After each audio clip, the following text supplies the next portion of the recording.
Hello and welcome to the Thing I Love Most show, and obviously the thing that we do love most is being a Spurs fan.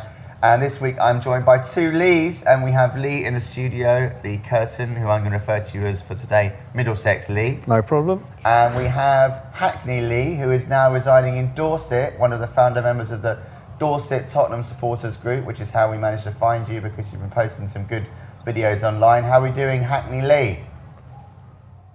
Yeah, I'm all right. Just wanted to catch up quickly with you about how you founded the Dorset Spurs supporters group.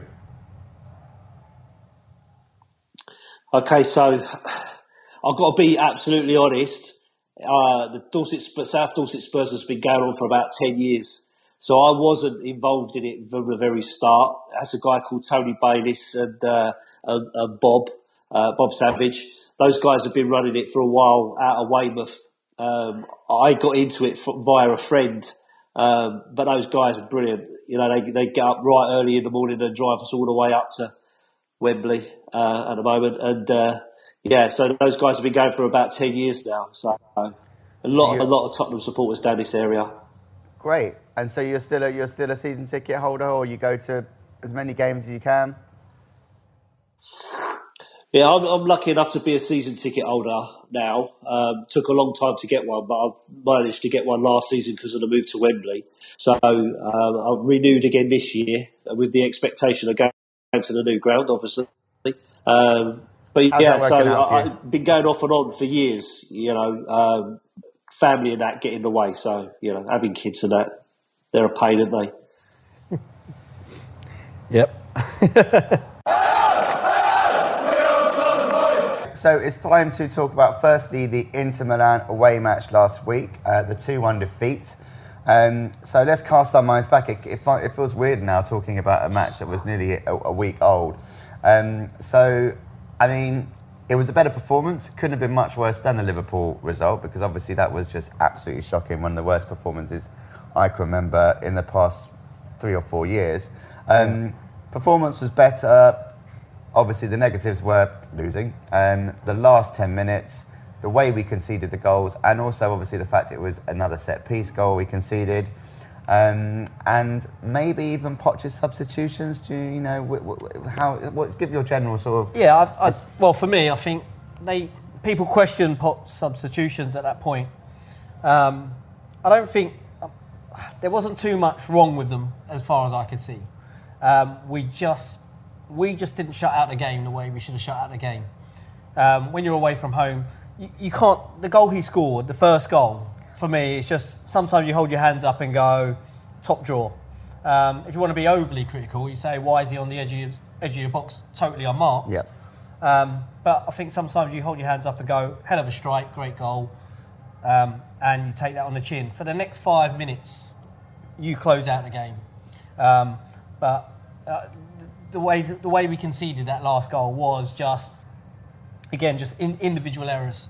And I've watched it 7 or 8 times. Because we keep conceding from set pieces, because we keep conceding from these balls coming in, I'm trying to find, rather than just jump on the bandwagon, I for one are trying to find a little bit of a trend. And that was nothing more than Aurier losing his man and just choosing not to track him. And you can't always teach that. You know, you can hammer it home and time, but in the heat of the battle, it's that extra bit of class where a player, you know, maybe not doing anything with his feet as such, except for just tracking his man, and all he had to do was actually follow his man back in. But it was a second ball, wasn't it? Again, it was a second ball. That's the thing. You sort of he did mark him from the corner, but then when it was cleared slightly, then it was just like he just went wandering out. He was just he did. He just left him, and his man's gone back in behind him. And you know, you could then look at the goalkeeper and go, well, does he come and claim it because it was a second ball? It's looped back in. It was in around a 6-yard box. He could have claimed that, but that's just bad discipline for me. It wasn't really the substitutions at that point. It was the personnel on the pitch should have been professional enough to see that out. Don't stop the first one. Fine. Let's take a point from Inter and go home. I think the only thing with the substitutions would be that in terms of the flow of the game, if you do try and maybe go defensive, it can sometimes be looked upon as you're sort of asking for them to come on against you. You know, if you did have Kane still on there, who would maybe have held the ball up a little bit better. They might have maintained possession. And also, if you do bring on a midfielder for an attacking player, then sometimes you're giving that sort of just... You do give up the yardage. Yeah. If you make those substitutions, you give up the yardage. But you give up the yardage because you're putting on people who are expected to be able to do the job better. You know, if I put a midfielder on instead of Harry Kane, it's because I believe that midfielder's got higher work levels. He can tackle slightly better. Yeah. He can position himself better. If I bring on a defender instead of a midfielder, it's because he can defend better. It's because he can clear high balls. It's because he makes the right decisions in turning the other team around. So, you know, people can criticise it as much as they want, but there's arguments to be had with it. And the players were put on to see out a job and do a job. And the first goal, we go back to it, hell of a strike. But the second one shouldn't happen for me. I don't care who's on the pitch, it shouldn't happen. Hackney, Leigh, what were your thoughts on the Inter match? Yeah, I watched the game and before it started, I was thinking, if we take a draw out of here, I'll be quite happy with that, especially coming off the back of the Watford game and that. And when we went ahead, I was like, nah, this is, that's it. Sometimes you've got to win ugly and get a result out of nothing. And for me, I thought that was it, When that won the goal went in, I took my hat off to him. I went, that's that. Jeez, what a goal. You can't stop them, And I sat there, I was with my boy and we were watching it and I was like, this don't look good. It looks like we're going to concede again here. And I just couldn't get it. I just couldn't understand why they didn't start playing a bit ugly, slowing it down, falling over, all that kind of stuff that you do if you really want to see the game out. And for me, that's where we let it down. Vorm as well. He's got no command in the penalty area, and he never kind of. To me, the defenders don't trust him, and so he never came out to claim anything or to tell them where he wanted them or anything like that. And for me, I think that's where it kind of went. Everyone was kind of, is he coming? Ain't he coming? Who's going to pick this up? And then you walk away with a 2-1 defeat, and it's gutting, absolutely gutting. Does he come for that second goal, Leigh? In your opinion? Well, I don't know. I'm not a football expert. I can't really say who should do what. But for me, I just think his overall command of the area.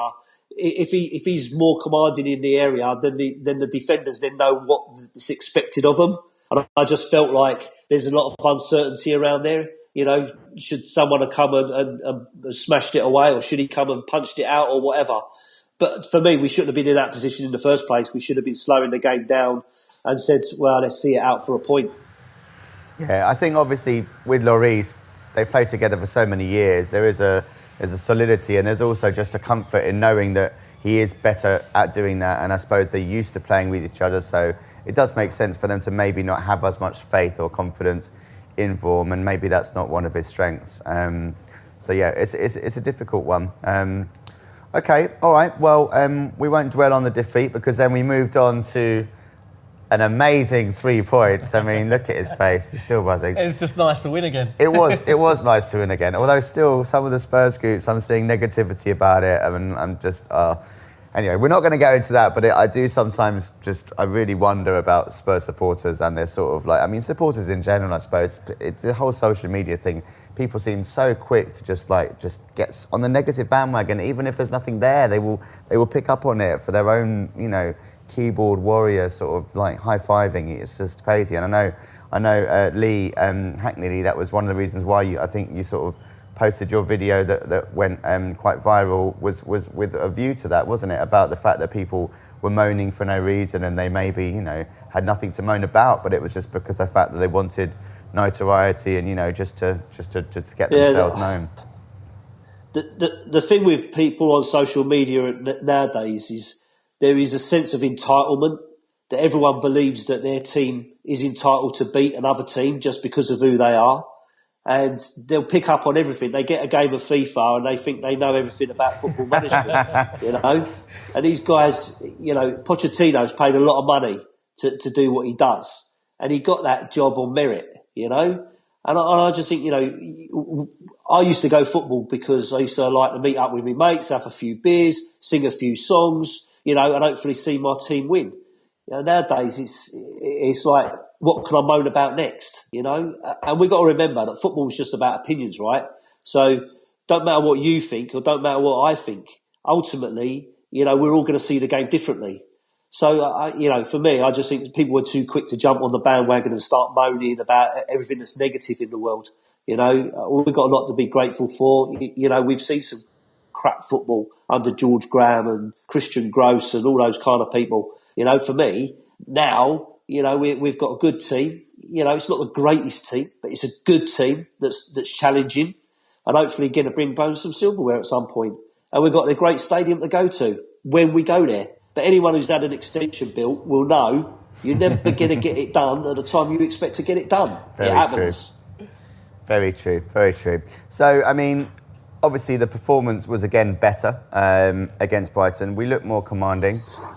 It wasn't faultless by any means, but there was, for me, I thought that the thing that really I liked was the fact that we were statistically better in terms of our attacking play. Yeah. You know, in the past few games, our shots on target account has been really, really low, and they just don't seem to have been able to really get that final pass, or just there's been no real sort of like attacking threat. But obviously now it seems to have changed against Brighton, and Kane, dare I say, looked a bit brighter. Well, I think our decision making was better. I think we had a better shape to us, and I think part of Kane's doing is we had a conversation previously, and I was saying that Kane probably doesn't get the credit of the work that he does off the ball when he's coming deep. And one of the other games where he pulled himself out to the left and he's pulling himself out to the right, which opened up lots of space for Moura. Mm-hmm. Moura bagged a couple of goals. Everybody was on the Moura bandwagon. And the other bandwagon was hammer Kane because he's not getting goals. Even though he scored 2 in August, which he's never done before. Even though he's only 1 short of where he was this time last season. So kind of people go on about it. But what I did notice, what I found was on Saturday was that Moura was wider. Mm-hmm. And Kane was given more space in the middle of the park this time. And he kind of picked up positions that Kane picked up last season. And although he's quite wasteful and wasn't as clinical, he put himself in those positions that he was getting into more regularly last year. And I don't think part of the reason he was getting in those positions earlier was because of where Moura was on the pitch. So it's trying to find the right combination. I think there's a combination there to be had. It's where Moura picks up the ball or where he positions himself that allows Kane to do bits. So it was more a 4-2-3-1 as opposed to, because I think against Man U it was almost like they were playing 2 up. Yeah, they almost played off him. You know, they swapped places at one point. So Kane led the line, Moura dropped in, then Kane went in here flicking balls on for Moura to run onto. This time Moura's out wide, where I think he can do damage. I think he can do damage almost Mo Salah style, Eden Hazard style. I think he can play out wider and come in and affect the game that way, which also then enables Kane to be our focal point. We don't want Kane back trekking around the midfield. You want him at the end. You want him as end product. So, you know, he scored. He had 3 other chances that we would have liked him to put away, but that hasn't been there in the previous game. So I'm going to take the positive from that. Absolutely. And say that's, you know, him getting back into where we want to see him. Yeah, Hackney Leigh, would you agree with that? Yeah, I love Kane. I think he's a great player, and whenever he's on the pitch, you know, there's an opportunity. He's not been firing on all cylinders, but then, you know, if you look at previous seasons, he's usually gets off to a slow start in August. So maybe he's had a couple in there, and he's doing it a bit of the other way around. I don't know, but I think there's so many talented players at the front of our team now that really we shouldn't just be relying on him. You know, more. Is more than capable. Son is more than capable. Lamela has now shown that he's capable, and that's without taking in Ali and Ericsson. So I mean, you know, that front sort of half a dozen players is, you know, it's frightening really. I think we've got a good attacking full set. It's just whether they can get the right mix and get off to the right start. Well, that actually leads me quite nicely on to our next question, actually, because it was firstly a question of Eric Dyer.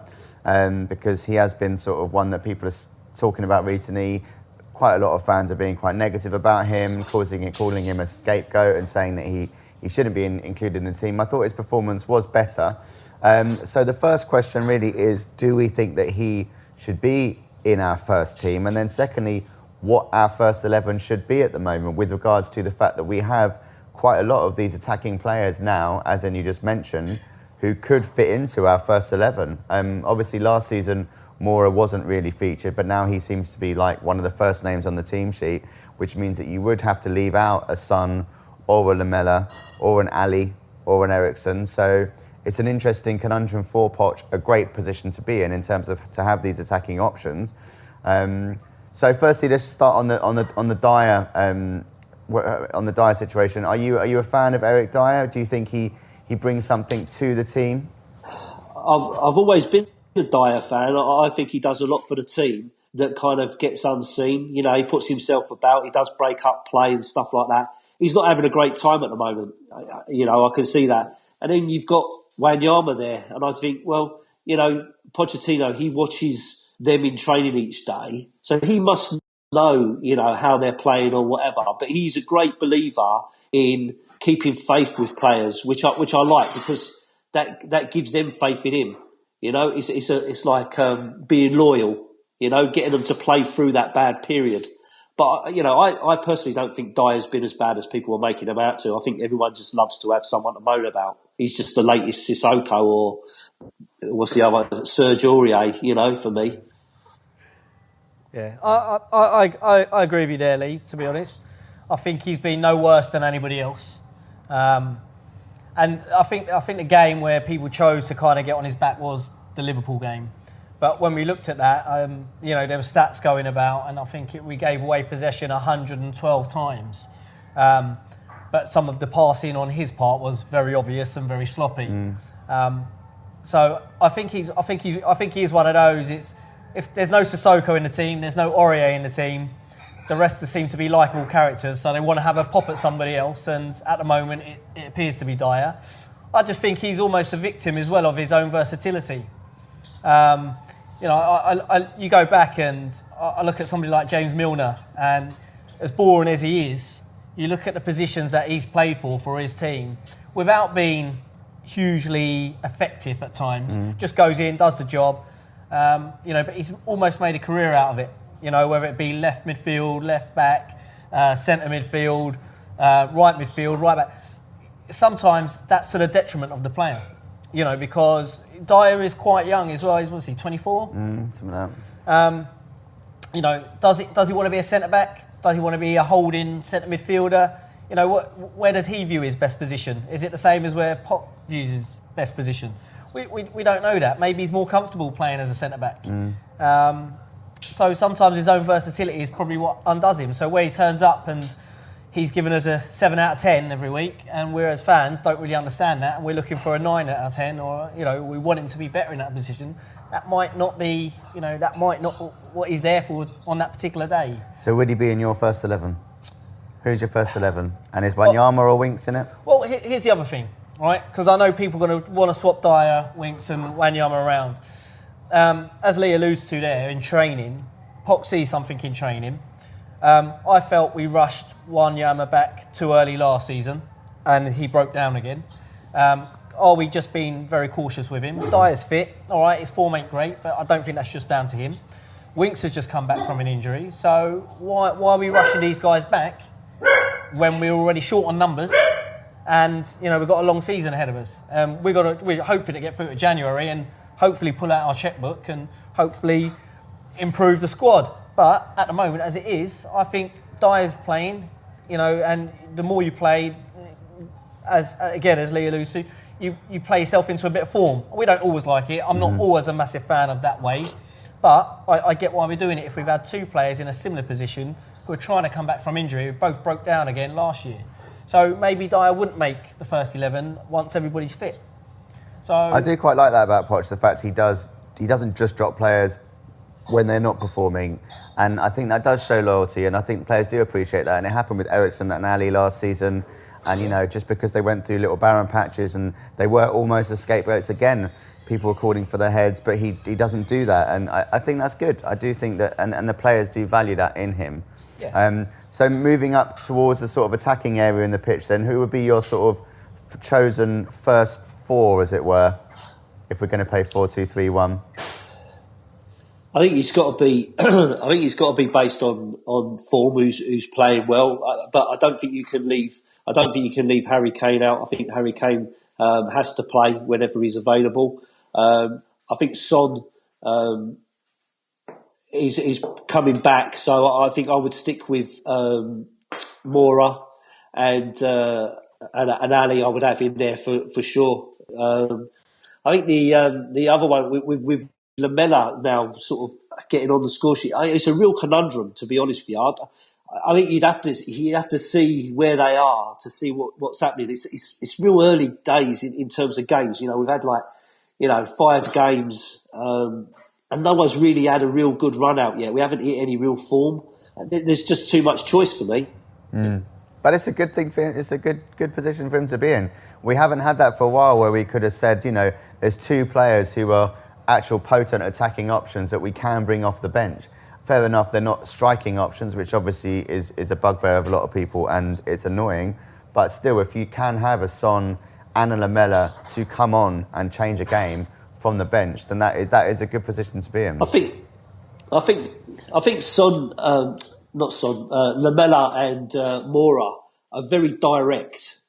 So if you're depending on what position you're in, those are the guys you can bring on that will push it on if you really need to be going for it. So I think they're good options off the bench. I'd like to see more of Lamela, to be honest with you, because, he was out for all that time with his so-called hip injury. So, it'd be good to actually see him banging a few in, and earning his coin, So finally, just touching on the Gazzaniga performance, how did you think he did on Saturday against Brighton?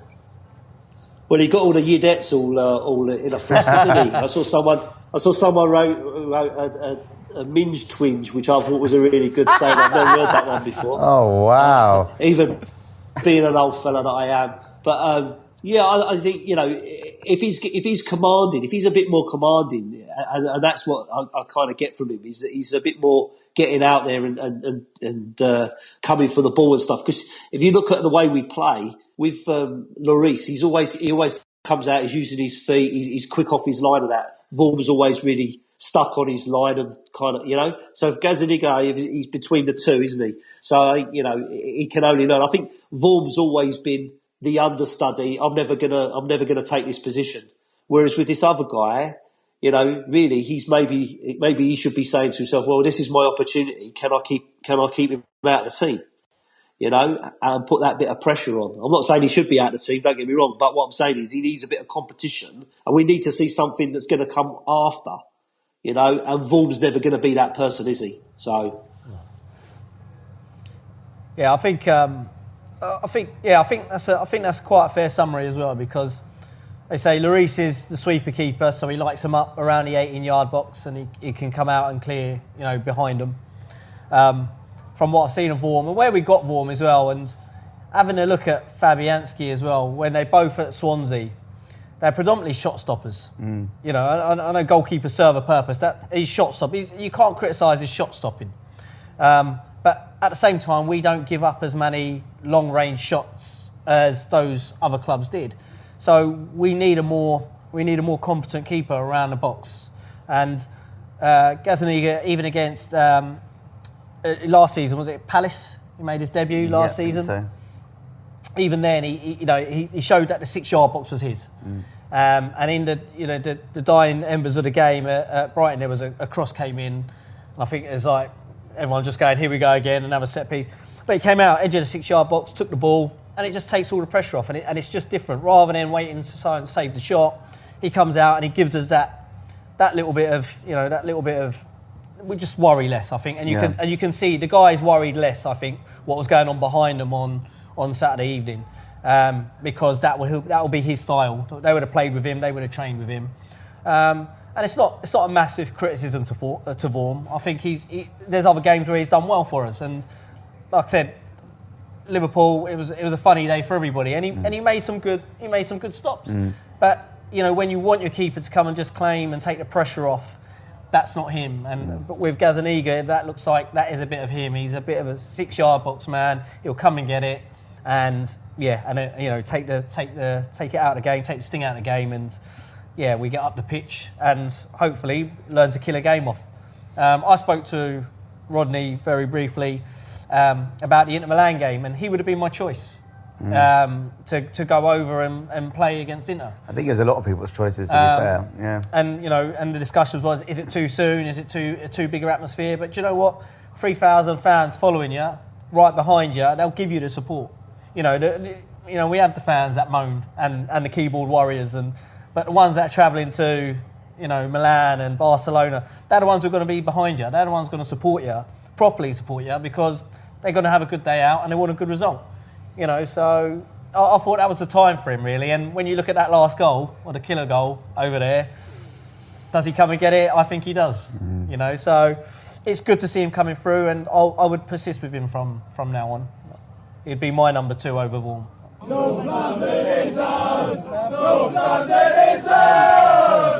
Okay, so now it's time to discuss the Carabao Cup match that we have this week against Watford, being played at the MK Dons Stadium. Firstly, your thoughts on the stadium, the fact that we're playing there. Do you think it's going to have much of an effect? I suppose we're used to playing away from home now, aren't we, after the past year? We're homeless. Every day's an away game at the moment, I suppose. No, I think it's one of those. It's almost a neutral venue. So Watford going to turn up the same way, and we're just going to turn up the way we have been doing, for the last 6 or 7 games this season. So I don't think it'll affect the players too much. It's quite a nice stadium. It's actually quite a decent pitch. I've played on it myself, actually. So I think it will work in our favour this time. And I'd like to see the fans get up and get themselves down there if possible. I know the prices are quite decent. It's a capacity of about 30,000, so a good chance to get down there and get behind the boys, really. So I don't think it'll affect our lads. No. I think we'll just pack our bags and travel wherever. And then in terms of lineup, obviously, people go crazy about us still needing a trophy. This is a trophy to be won. What kind of team do we put out? I mean, I'm assuming probably Watford are going to put a weakened team, because it seems to be the done thing now to put weakened teams out for the Carabao Cup. So if they're going to play a weakened team, then are we going to rest Kane? Are we is it Llorente time once again? I think Potts goes Llorente. I would probably at this point be a little bit more controversial and start with Kane. I don't like this Kane coming off the bench to save us. I'd rather just put the game out of reach and then rest him, then disappear.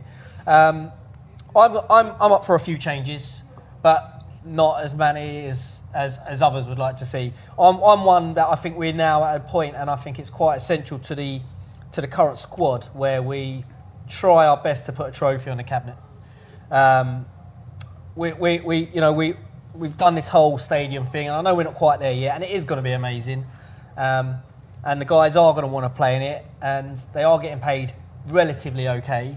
It doesn't stop the others, kind of getting a bigger payday.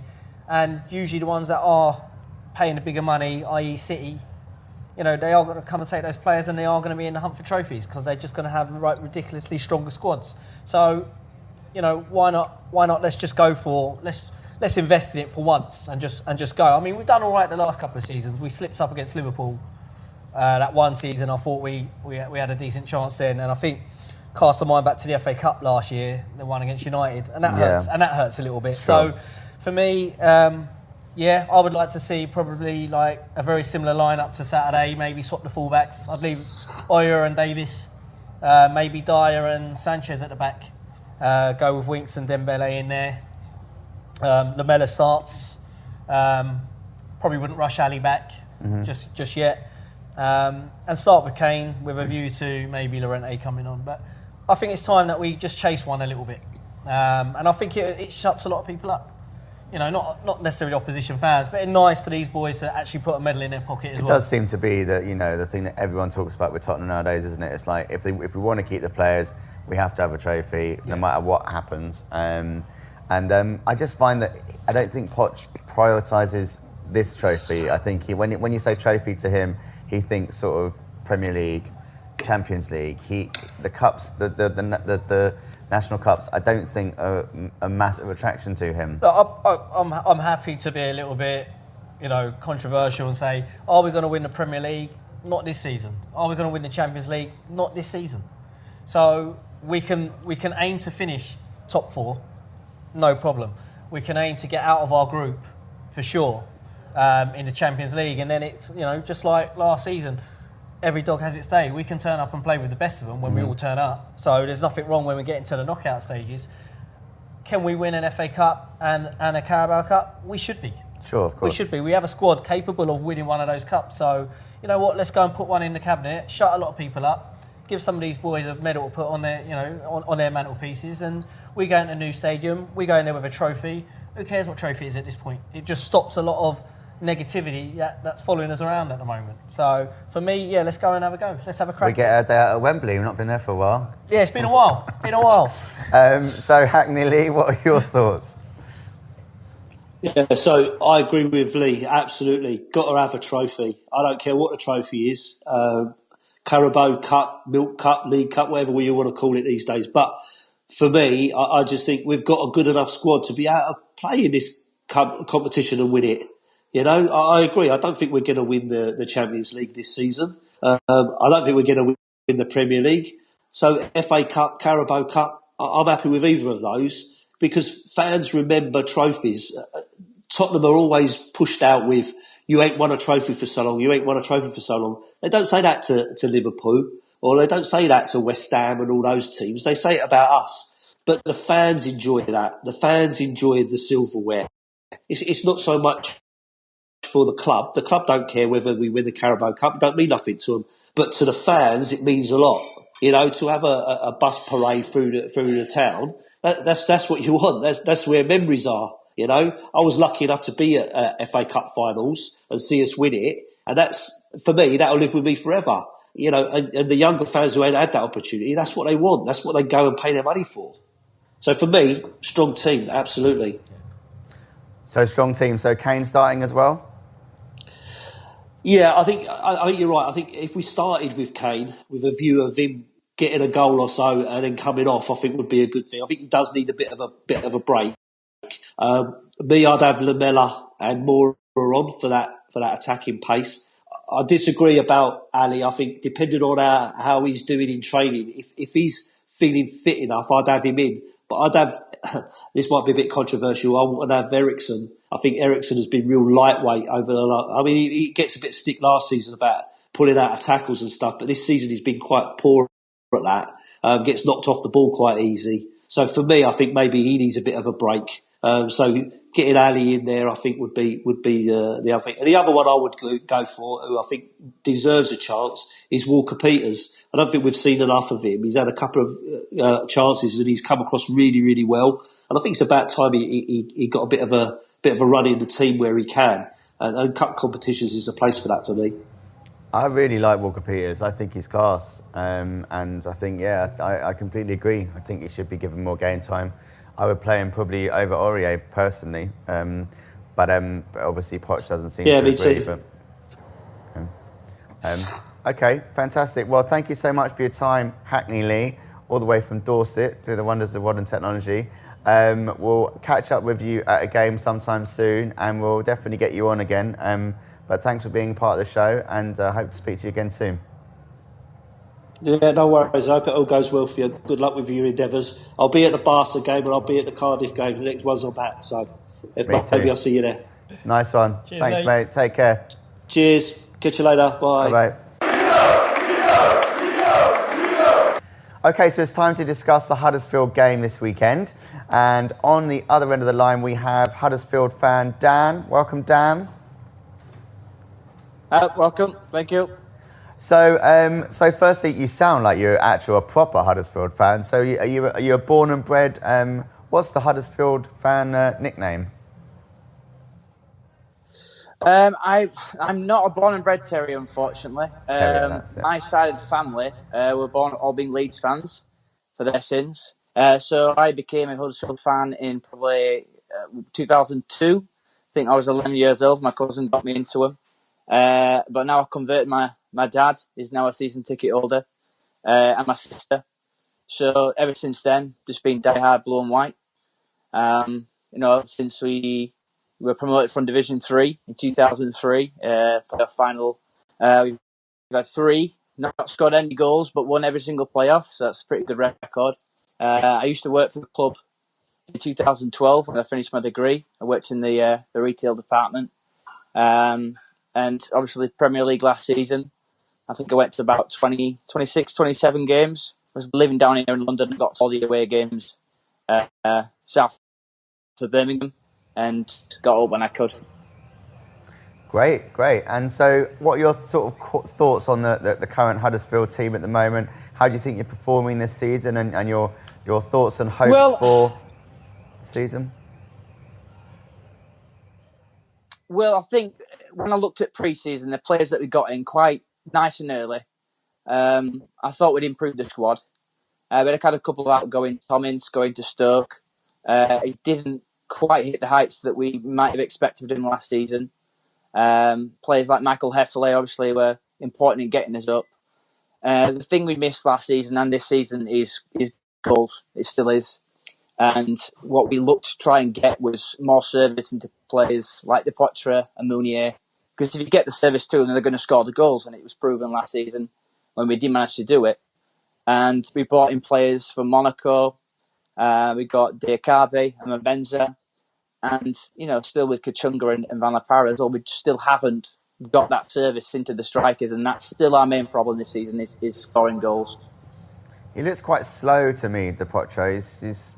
He had that chance on Saturday where I thought he could have maybe bagged it, but the movement was just a little bit lacking.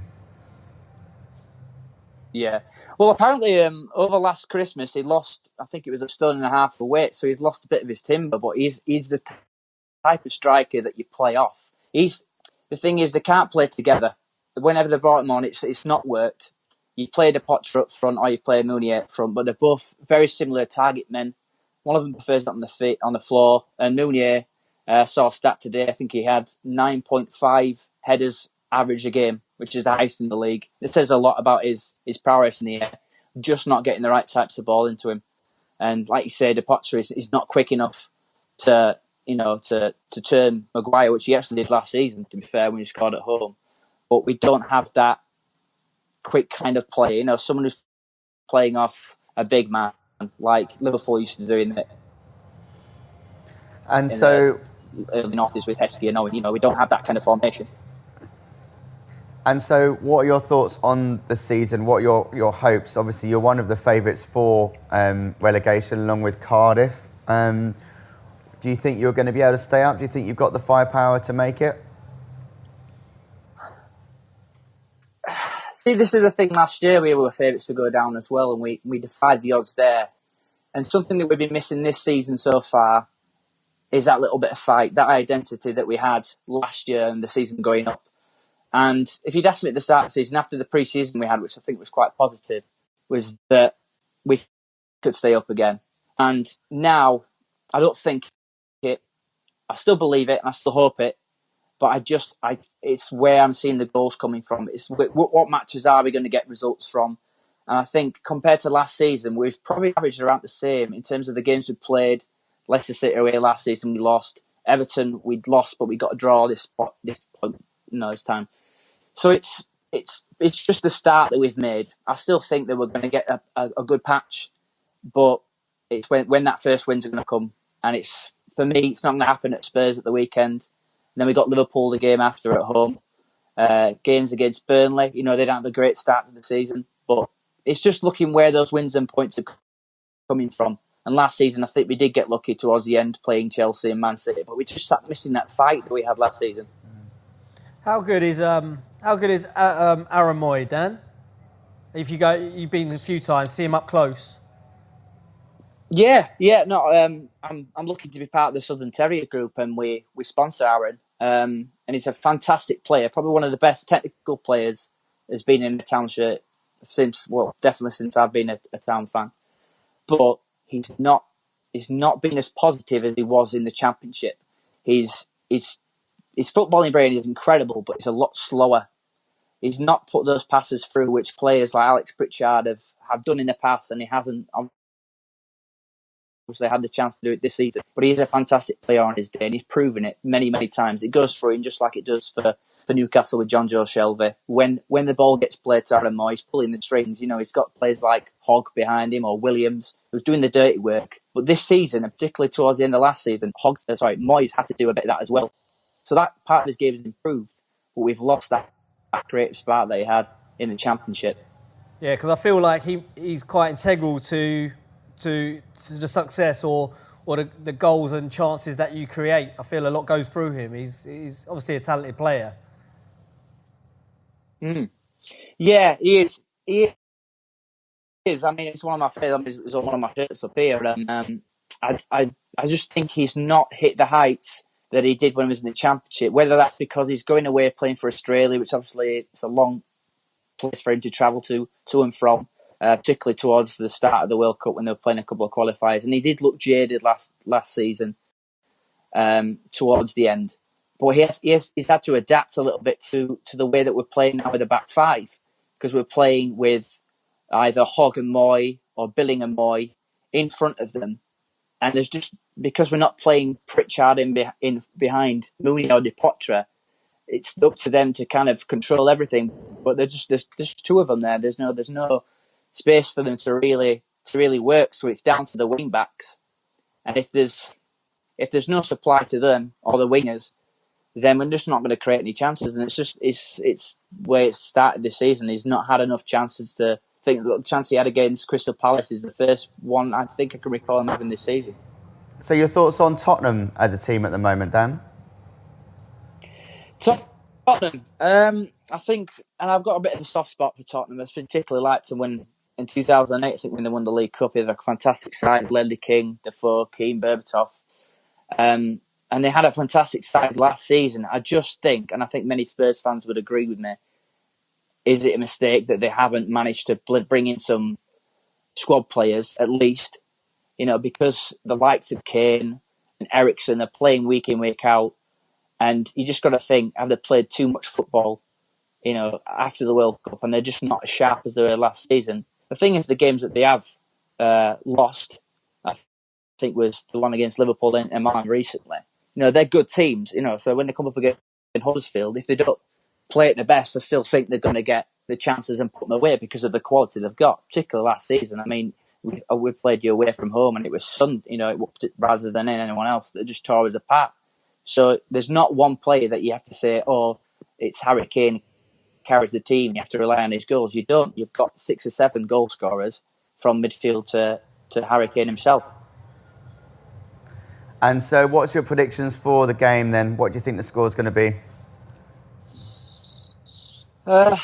Try not to be too pessimistic, but I think it's going to be at least, I'd say 3-1 Spurs. I think we might be able to nab a goal just like we did this weekend. But I can't see it. Last season, that was a turning point for me with Spurs.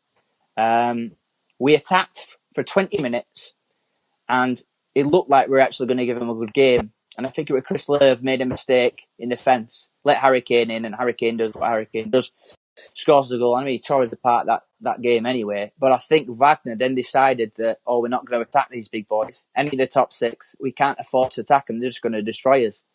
And ever since then, he's played this defensive mindset against those big 6. And it had worked against Chelsea and Man City last season. But it was so frustrating going away from home, spending money to see him put an effort in and then just seeing kind of possession football, but playing with a back 5. I mean, we've got a good defence. We have got good defenders and we can keep teams out. But we're not Leicester City. We can't play on that counter-attack because we're not playing these players with the pace. And the question remains whether they're good enough anyway because we haven't seen them. What's your prediction then, Leigh? What are you thinking? I actually agree with Dan. 3-1 is my predicted scoreline. So unfortunately, I think we may leak a goal. However, I think we're. I think we'll hit 3.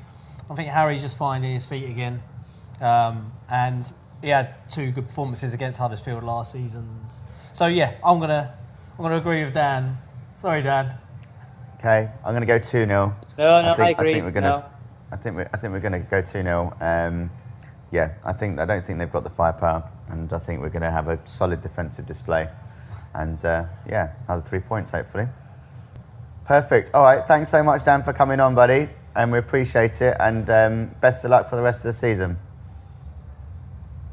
Thank you. It's been a pleasure. Best of luck to you as well. Cheers, Dan. Cheers, mate. Take care. Cheers.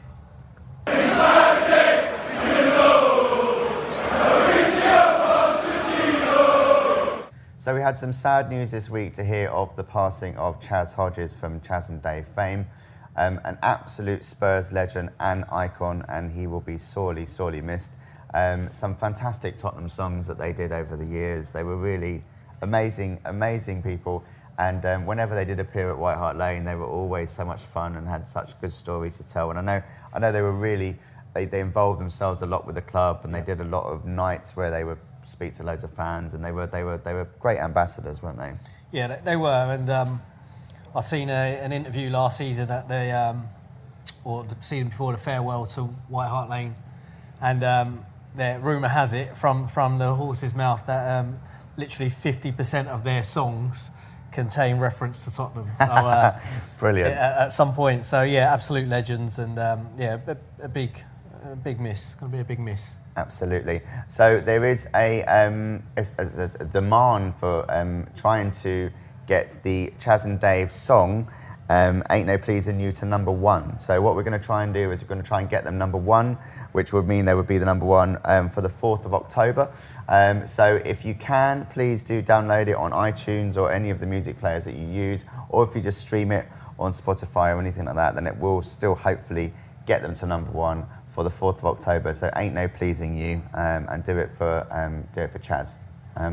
So that's all from this week. Hope you've enjoyed the show. Please, as always, do share it on all of the platforms as you can.